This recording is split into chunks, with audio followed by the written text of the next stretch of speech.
Hey, you are listening to Oh Crap Parenting with me, your host, Jamie Glowacki.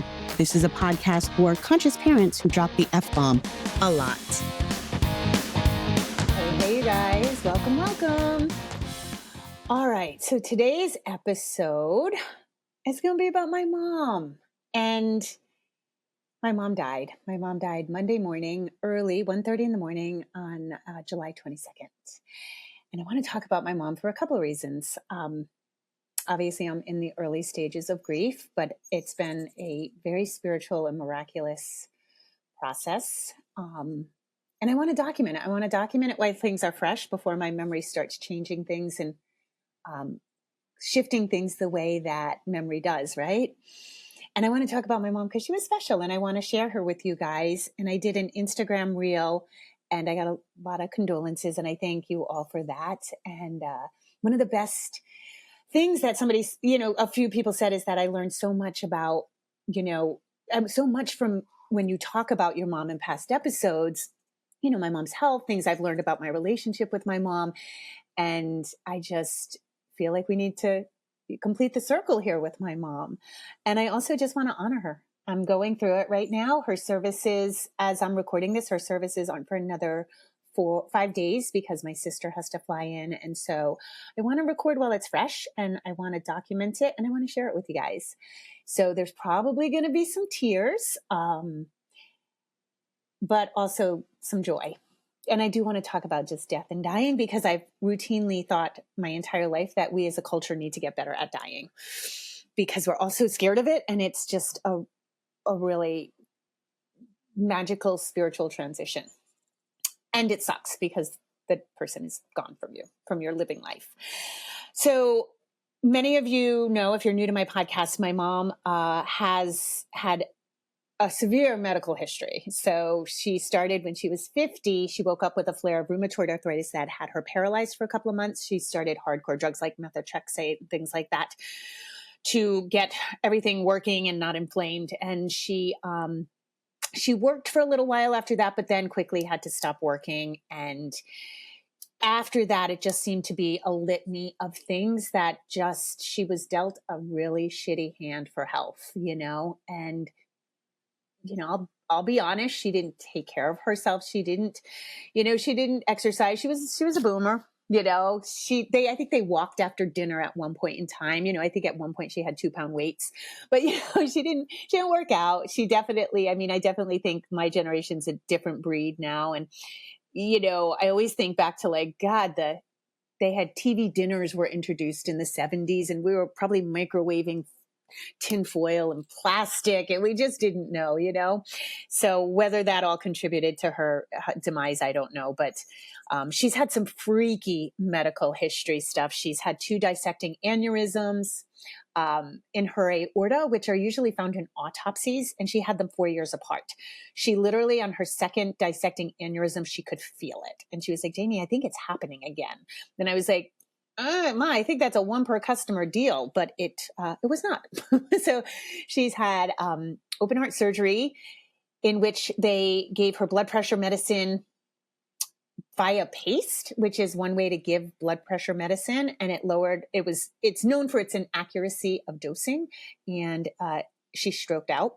So that was a big thing. She's had global transient amnesia, which is basically the kind of amnesia they portray in soap operas. She literally didn't have her memory for 5 days. It was the weirdest thing, but it happens. On an ongoing battle with rheumatoid arthritis, chronic back pain. She has a leaky tricuspid valve, which makes her hold fluids. So I think if you guys remember, I moved into my house in the woods in 2020.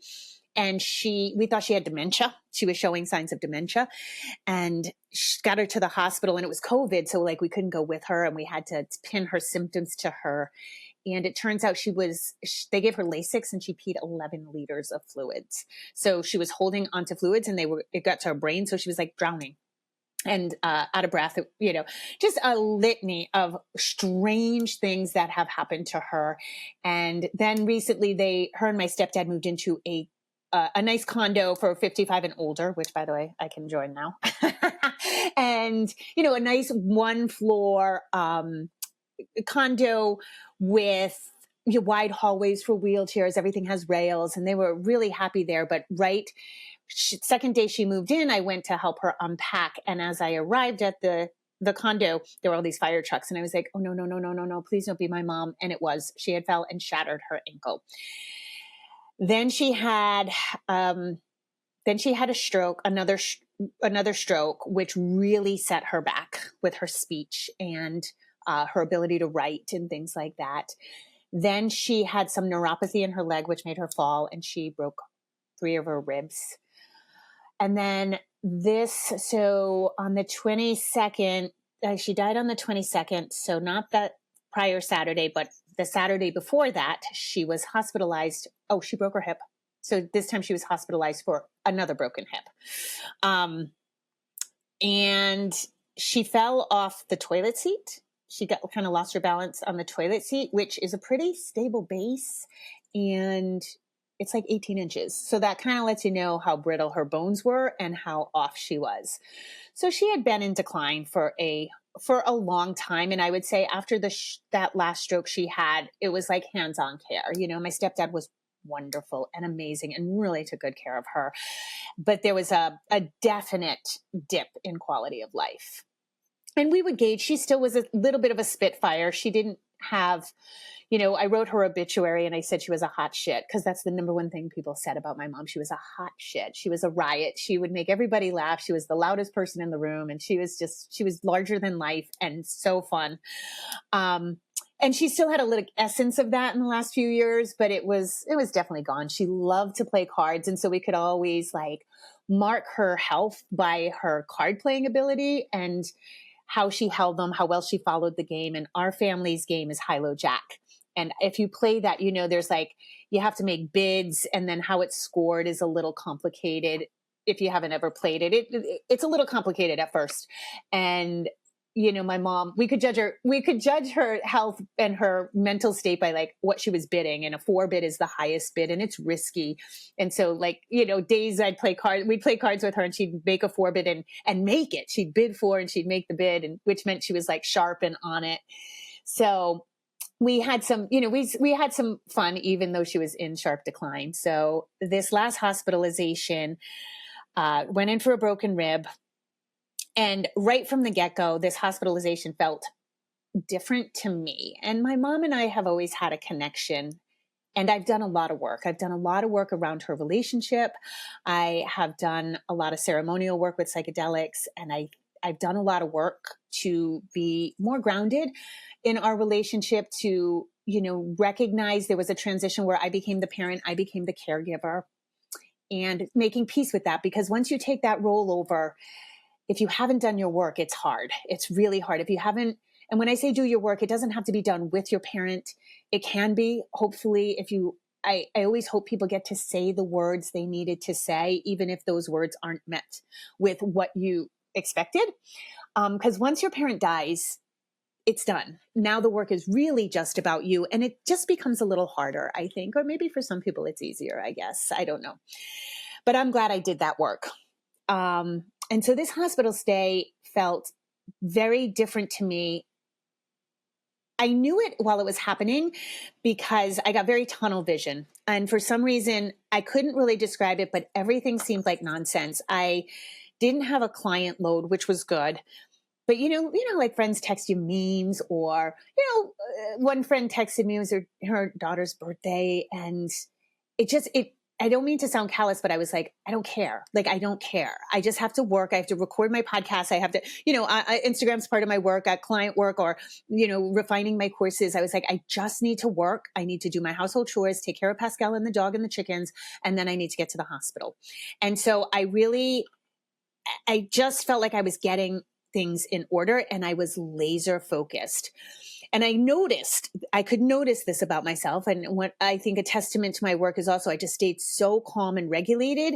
It wasn't frantic. It was just laser focused. And I was able to step away from my emotions a little bit, and observe. And I was like, this is interesting, that you have this sort of tunnel vision.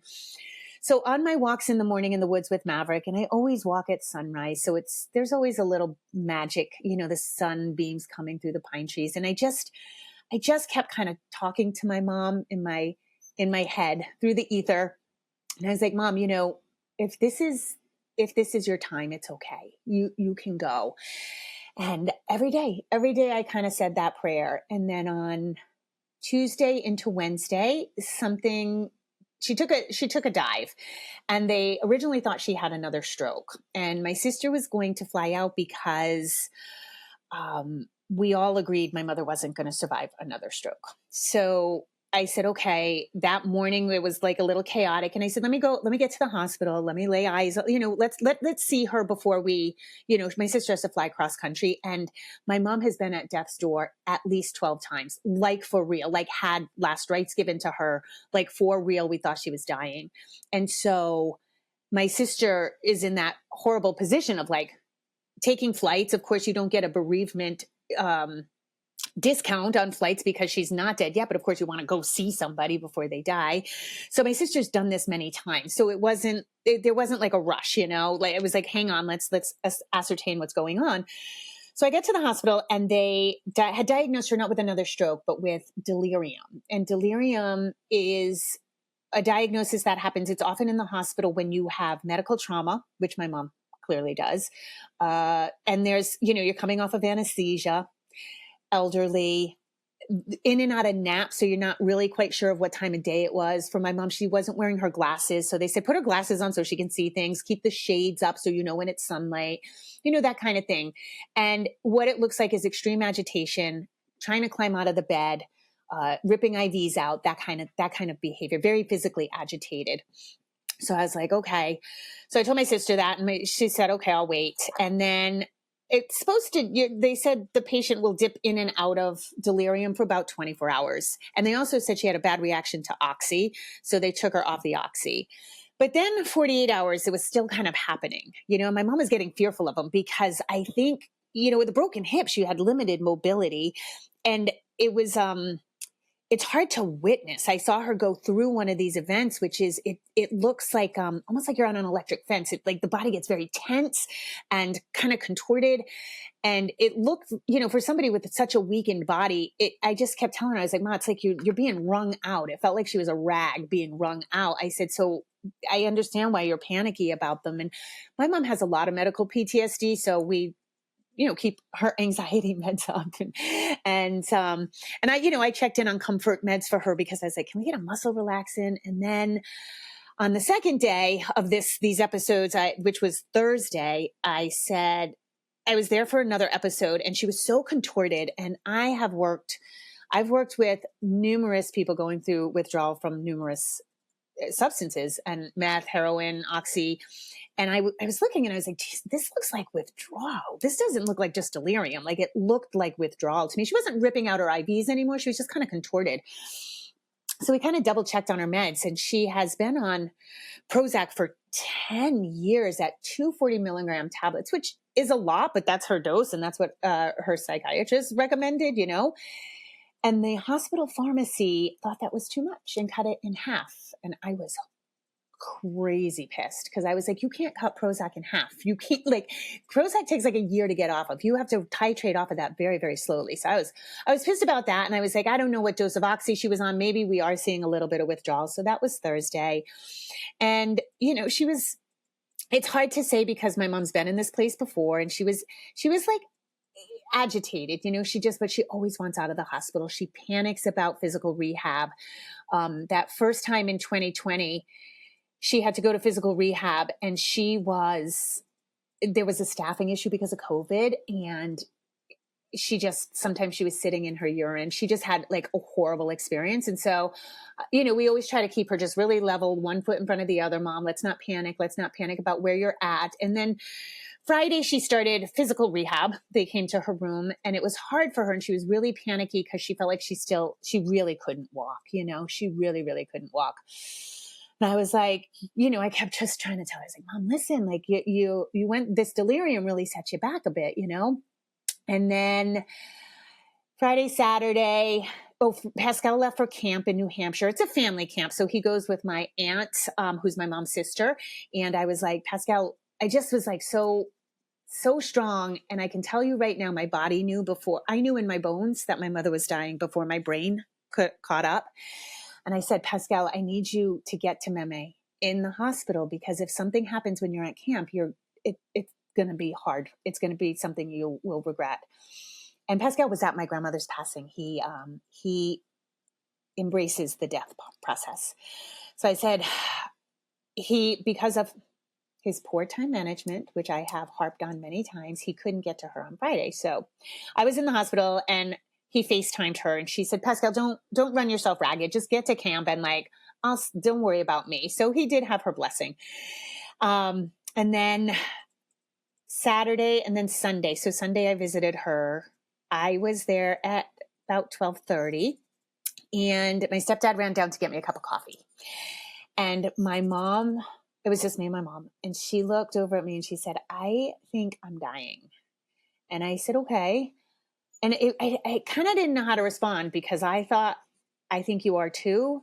But I also, this has happened before, and I guess a little bit of regret I have is not asking her more questions in that moment of, are you, is it different? Does it feel different? Like, why do you think you're dying? Because I love my mom, but she just has no pain tolerance and she can get a little, because of her panic and anxiety, she can get a little histrionic in the hospital. So I kind of just said, okay. And she said, is it okay? And I was like, yeah, it's okay. Like, we'll all be okay, Mom. If that's what you feel like you need to do, it's okay. And she died 12 hours later. So in a really spiritual sense, I feel like I really helped usher her.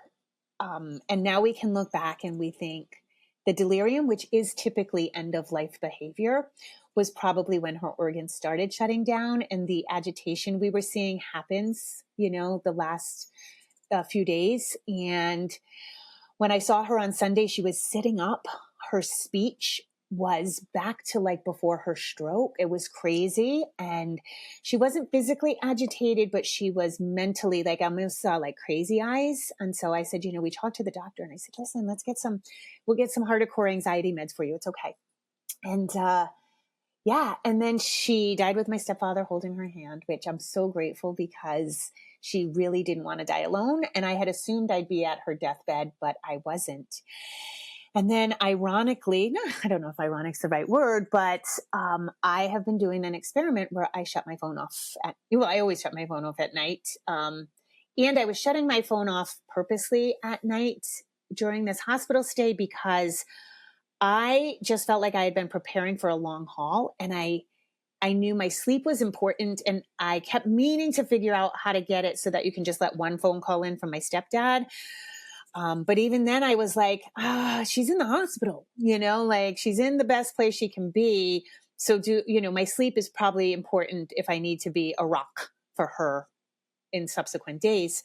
So my phone was off, and I've been doing this process ironically called I keep saying ironically, and I think I'm using it wrong in these instances, but it's called the practice of groundedness and sort of pulling away from phone use, particularly in the morning. So I've been really trying to go 4 hours in the morning without touching my phone for anything. And I did it this on Monday morning, and I was not frantic, but I kept like being pulled to the phone, but I was like, no, not till 9 o'clock. You've got work to do. You've got to get this work done so you can get to the hospital, first thing. And I was like, all right, just plow through work. And I picked up my phone, and of course there were messages, and the messages said, are you okay? We're worried. And I didn't open the message that said she had died first. I opened my sister-in-law that said, I'm worried about you. And I was like, why? Like, I just texted you yesterday. And I called her, and the minute she answered the phone, I was like, oh no, Mom died. And so she was crying because she had to be the one to tell me. And I said, no, it's fine. And so we gathered. They had waited for me at the hospital to see if I like to help wash the body and all of that, but I wasn't picking up my phone. And my brain wanted me to be guilty about that I didn't pick up the phone. I was actually the last person to know. And I can't muster the guilt. I think it played out exactly as it was meant to play out, because I was able to work and I was able to be really, really grounded. I had time to drive to my brother's house, and yeah, it was, it played out, I think, how it was supposed to be. And that morning, everybody's a wreck already. And I had just heard the news, so I wasn't even a wreck yet. And I actually haven't gotten wrecked in the whole process. And that's kind of what I want to talk about. I wanted to tell my mom's story, because I think it was magical. I think the connection, if you let yourself feel it, I think the connection is there. I am really glad that we didn't know the delirium might be end of life, and that we didn't know that she was probably shutting down, because I think we would have pushed for extraordinary measures. And I think it was my mom's time to go. I think she was in pain. I think she was going to fight. There's only so many times you can bounce back. And every time you bounce back, you're like a notch lower. And I think she would have, I don't know that she had that fight in her to bounce back again, but even if she did, like, to fight for a really shitty baseline, I don't know. And that's where I think we could get better at dying. I think we're holding people on too long. And I think my mom would have held on if I didn't give her this spiritual permission in a way, So I'm really glad for that, because her body was so broken and tired.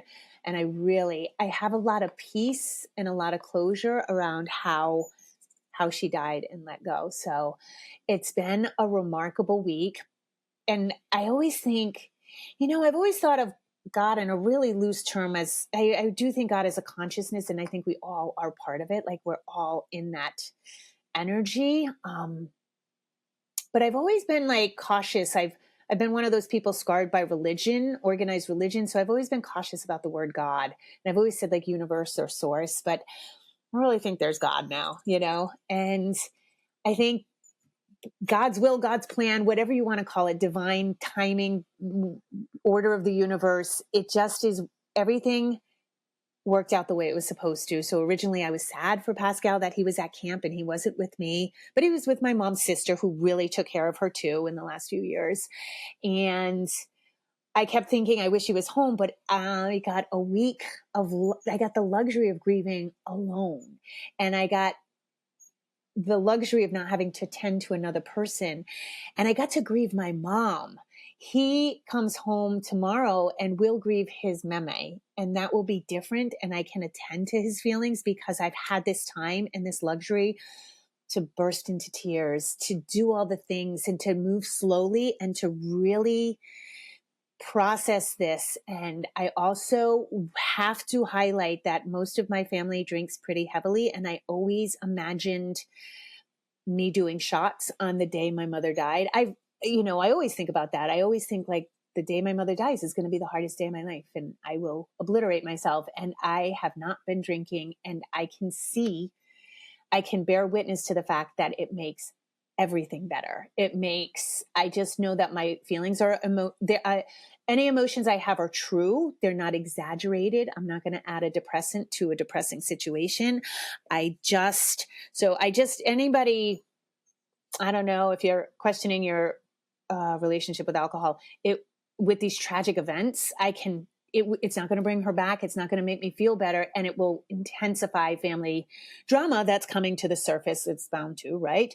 So I have been tremendously grateful for that I did not do shots the day my mother died, and that I did, that I've been doing this sober, and I can feel the sort of magic. I feel my mom around me. The first night after she died, she came to me in a dream, and I said to her, oh, it's so, you can see Grandma and Amy, and I'm listing all the people in Florence, and she like whipped around and talked. She said, don't talk to me like I'm a 5-year-old. My body's better here, And so I was like, okay, very good. Carry on, Mom. One of the greatest mysteries of life is death. And everybody's got their belief about it. I don't know that I physically believe in a heaven, but I definitely believe in a consciousness of heaven. And my mom's definitely there. And heaven's having a riot laugh right now. So yeah. And I think, a couple of things. I want to talk about some lessons, like some hardcore lessons I've learned about the business of death. But I got some pictures together. pictures, because you get pictures together for, the funeral collage and for the obituary. And I, going through photo albums and just tons of pictures, we happened upon some photos. I was 11 or 12. So my mom had just met my stepdad. They'd been married 31 years. And I don't remember my mom. I don't remember her with that hairstyle. I don't remember her,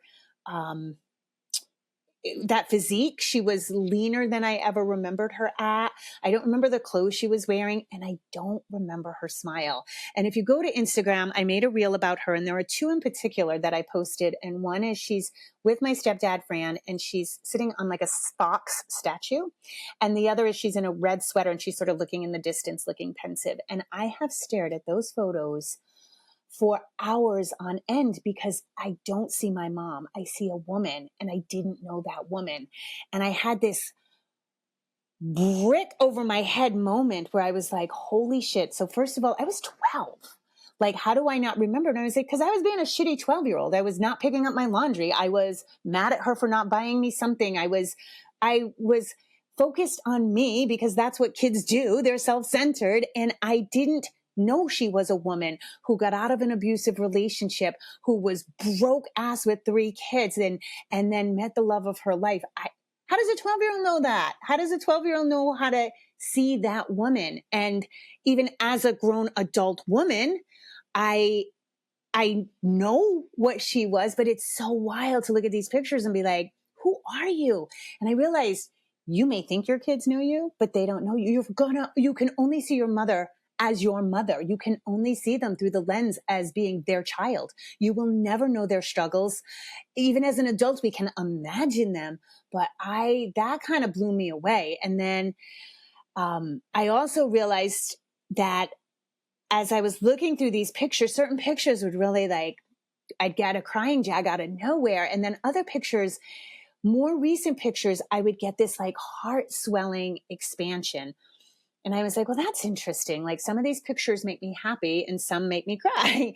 And what I realized is the older pictures, when you have a parent in decline or anybody, a loved one, and you are going to be one of their caregivers, you don't spend a whole lot of time wishing they were the person they used to be. You don't spend a lot of time grieving the person they used to be. You do what's in front of you. If you need a wheelchair, I got your wheelchair. Yes, I'll be over at 2. I got your meds. I called the doctor. I made your appointments. I'll be over to pick you up. Did you eat today? Did you take your antibiotics? I will wipe your butt. Of course, Mom. I will help you get dressed. Yes, I'll help you shave. I'll clip your toenails. You do the things that are in front of you, and they're challenging. You have to buck up. You know that you've switched relationships, and there's maybe some people bemoan the person that used to be, but for me, I'm very pragmatic, and I'm gonna show up, and I'm gonna do the hard thing that needs to be done next. And I realized as I was looking at these pictures that I was grieving the vibrant mom that I never got to grieve when she was in decline, and I am not sad. I am not sad at all for the woman who died in the hospital. She was ready to go, I am sad that Pascal didn't get to know the vibrant mom, the vibrant meme more. I am sad that, I don't know, and it would have never occurred to me at 12 to ask the questions. And it would have never occurred to me at 21 to ask the questions. And by the time it occurred to me to ask the question, she didn't have a memory. So I look at those younger pictures of her when she met my stepdad. Well, how did I start this podcast without a tissue? I knew I was going to cry. This is crazy. All right, hold on. I'm going to have to blow my nose. I am just sad that I never got to know that person. And it's so great because she was 77. And so most of her friends are still alive, and like her wake is going to be a madhouse, and that would make her really happy. But I'm so happy I get to be with her friends too, because that was such an important part of her and who she was. And my friends, like reaching out to my friends with the news of her death. And literally everybody's like, your mom was the best. Your mom was awesome. your mom always had, I collected stray kids. You know how some kids collect stray animals? I collected stray kids. I was like a social worker when I was 7.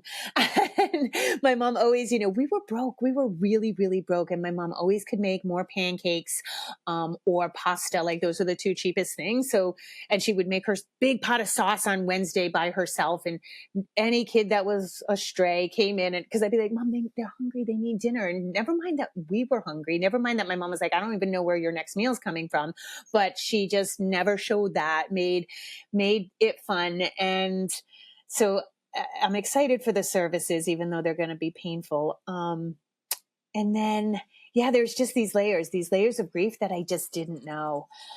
I also have done a thing where I've called friends whose parents died earlier in life. And I knew this all along. I knew when they talked about their parents, I couldn't feel what they were feeling. I knew it. And I've always said, I think your mom dying is like chronic back pain. I think you logically can understand it, but you can't fully understand it till it happens to you. So I reached out to some friends to say, I just wanted to let you know, I didn't get it. And now I get it, because death is really funny. So something that like cataclysmically shifted my world, you can send all the condolences, right? And I really sincerely appreciate them, but it's going to be a blip on your radar. And then not many people ask about the dead after they're dead, or ask like how you're doing. There's a period of grieving, I think, where people check in, and then it just sort of, it's just like the person kind of goes away in like a fog, a smoke, like, and then life just keeps going. And I don't mean that to sound morbid. It's how it is. Other cataclysmic shifts in our lives are birth, but then you have the proof. How's your kid doing? Oh my God, they must be so big. What grade are they in? We have the kid in front of us to remind us, oh, how's it going? How's it going? So, and I'm not asking that people check in for years and years. I think that's not the natural order of things. I think it's how it goes. So yeah, again, I don't know. I might start another line of work of like death doula, because this process is so spiritually transformative, and having that connection with my mom through the week. And on that Sunday, I just feel like it was an ushering of sorts. So anyway, what I learned. So I don't know if you guys have done this. If you've done this, the business of death is something, you gotta, I would say it really taught me to prepare now, especially prepare now, because if you die now, it's unexpected. And that's even worse for the living, dying young. If anything were to happen to you, of course I have a will. I've always encouraged you guys to have a will. My mom's obituary picture was the worst part of the job, because you have to go through all these pictures and make sure, we wanted a certain time frame because she looked sort of vibrant. So we were looking like for her around 45, 50, not hugging somebody, not leaning on somebody, not one of the kids giving her rabbit ears, looking straight at the camera, capturing her personality. Because a lot of pictures you take, shockingly, you look at just the face, it doesn't capture the personality of the person. So that was hard. So I right then and there, I said, I'm taking my obituary picture now, and I'm just going to put it in a file with all the other things, with the passwords, with everything else, so that it makes it easier on the living. I'm going to definitely go through my photos and just get rid of all the nonsense photos. Like there's so many photos, none of us even know who she was in the picture with. Like, I was like, why are we holding on to these pictures? After a certain amount of time, you do get nonsense pictures. And so I was committed to that. And you have guys, if you don't have a will, you have to get a will. If you don't want to be resuscitated, you have to get a do not resuscitate, a DNR. We actually used that. They were going to try to resuscitate my mom, and my stepdad said, no, don't. And they said, okay, well, she's flatlined. So, and I forgot to mention, she went so peacefully. I don't know if you've ever been at a death, but almost everybody has a last gasp. And she didn't even have that. My stepdad didn't really know the full moment of her last breath. And we also think that how great she looked on Sunday, like I said, she was sitting up, she was talking. Most people within the last 12 hours have like some burst of energy. People have said, like, people who have not been conscious sit up and they'll say, okay, it's almost this ray of sunshine, like, oh my God, they're better. And then it's gone. But my mom and my stepdad had prepared everything. She had already picked out her casket. She had already made her wishes known. She had already picked her gravestone, and they had paid for it, which also makes things easier. And the decisions were not terribly hard to make, but because she was so clear about things and we had that written down, my siblings were clear, so we didn't fight about things. She asked us all before what we wanted when she died, because my mom doesn't have any money. I'm not inheriting anything or anything like that, but she has jewelry, she has china, she has things like that, things of emotional value. And so she really was on us about who wants what. And it makes it easier for the living, because I think I was not blindsided by this death, but my brother and sister were. And so they're really wrecked. And it's just hard. It's hard to make these decisions. And a lot of times it has to happen fast. Like you haven't even soaked it in that you've lost this person, you've lost their body, their earthly body. And you still have to make all these decisions. And so it's really hard. If you do go to my Instagram page, or you can look at the obituary online, it's Jeanne, Jeanne Chatelle, Chatelle. If you Google that with obituary, it pulls up. And I rewrote her obituary because they made it really boring and I made it fun. And so I feel, I just feel like this expansiveness that I think death is supposed to be, that there's more to it than I think we know. And I don't make any claim to know heaven, hell, purgatory. I don't know anything. I was raised in the Catholic, but I abandoned that. And I just think it's a widening of consciousness, and I feel it. I just feel like this immense love, so grounded. Like I've never been this grounded in my life. I've never been this regulated. You guys, I'm dramatic. I cry. I'm emotional. So this has been a very interesting week for me. And I know I'm in the baby stages of grief. I know the year of first is going to be so hard. I know for the rest of my life, probably I'm going to be like, oh, I got to call mom for that recipe, or, oh, mom would love this. And I know that's going to crop up, but I also know that I've gotten good at letting it just flow right through my body. So it's there, it's present. I can see it, but it's not sticking. I don't have regrets. I have a slight regret. I have a slight regret that when she said she was dying, I didn't question her more on that, because I probably would have stayed had I questioned her deeper. But again, I think she wanted to die with my stepdad. So I think it worked out. And then I do regret that us not knowing that she might have been at end of life. We could have done a lot more with meds to make her way more not mentally agitated. But other than that, I know she wasn't crazy. So I don't live in that. More importantly, I don't have regrets about our relationship. I don't think I left any business unfinished with her. I think we transitioned. I did a lot of work when we did transition from me being that caretaker. And I think it's worth mentioning, because your parents might, if you're listening to me, you're a conscious parent. You think about feelings and emotions and stuff. And not all parents go into decline, but I think at some point parents reach a place. I think as humans, we reach a place where we're not going to really grow anymore, especially if you haven't done work. Like my mom refused therapy. She hadn't done a lot of her own emotional work.